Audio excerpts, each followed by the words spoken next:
He was a jack of all trades for many years until he found his niche in journalism. I think that was what was so different about him.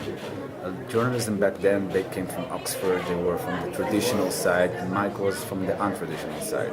That's what made him, I think, stand out so much. He was a performer, he was an actor, and he kind of brought that elements into journalism and in a way revolutionized the genre. Mike was basically a performer journalist, the first star journalist of his generation, and I think that's what made him so special. I think I was most struck by the fact that in many ways he was driven by insecurity.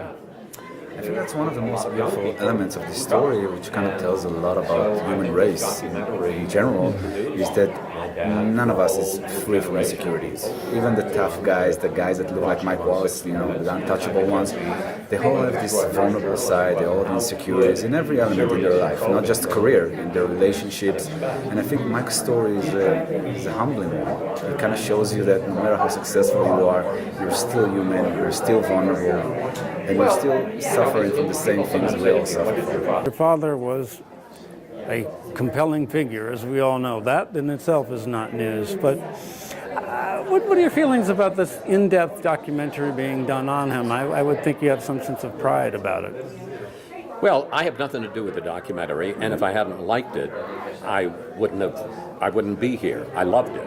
And one thing also, recently I had Googled my father and Mike Wallace, and up popped a wide receiver named Mike Wallace for the Miami Dolphins. And, I realized that even somebody as famous as him, it's been 10 years or so since he was on 60 Minutes, that fame fades and knowledge fades, and they're young people who really never saw him. And so one of the things I love about the documentary is that it introduces him to a new generation of people, and they see how journalism is practiced at its very best. There's been so much talk in recent years of style and of charisma. No one suggests that either you or your opponent, Hubert Humphrey, have a good deal of it.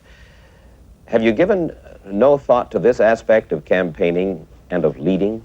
Do you feel perhaps that you should now take over the leadership of the black Muslims? No, I have no desire to take over the leadership of the black Muslims, and I have never had that desire. But I do have this desire. I have a desire to see the Afro-American in this country get the human rights that are his due, to make a complete human being. Are you the least bit afraid of what might happen to you as a result of making these revelations? He must have been the greatest interviewer of his time. Look, I'm a little biased in this subject. I think so. I think he was one of the greatest interviewers of all time. And he was revolutionary because, as you know from having seen the film, back in the 50s, people didn't ask tough questions on television. Somebody would come into town and you'd say, hey, tell me about your new movie, and was your co-star a good kisser?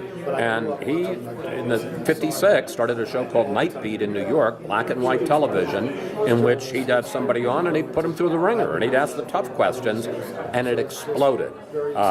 He was on the cover of Newsweek. He got a Golden Globe Award because nobody had ever seen anything like it. There hadn't been anything like it, and it really revolutionized the idea that you could commit journalism, serious journalism, in an interview on television.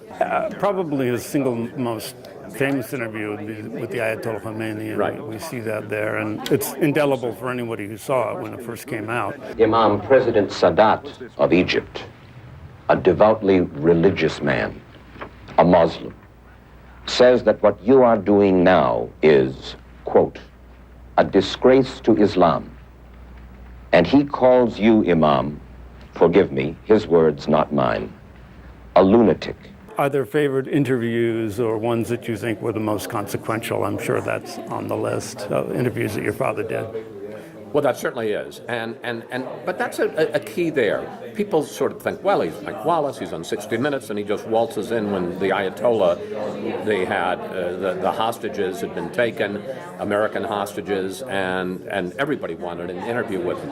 Why did Mike Wallace get it? It wasn't because of his fame or his renown, it's because he'd been covering the Middle East for decades. He had covered both sides of it, both the Israeli side and the Palestinian side, and in the case of Iran, he'd done a number of interviews with the Shah of Iran, who was overthrown by the Ayatollah Khomeini, and had asked him very tough questions and about the secret police and repression, of civil liberties in Iran. So when the time came that the Ayatollah wanted to do an interview, he didn't go to anybody. He went to the guy who knew the story, who'd covered the story, and had covered it fairly.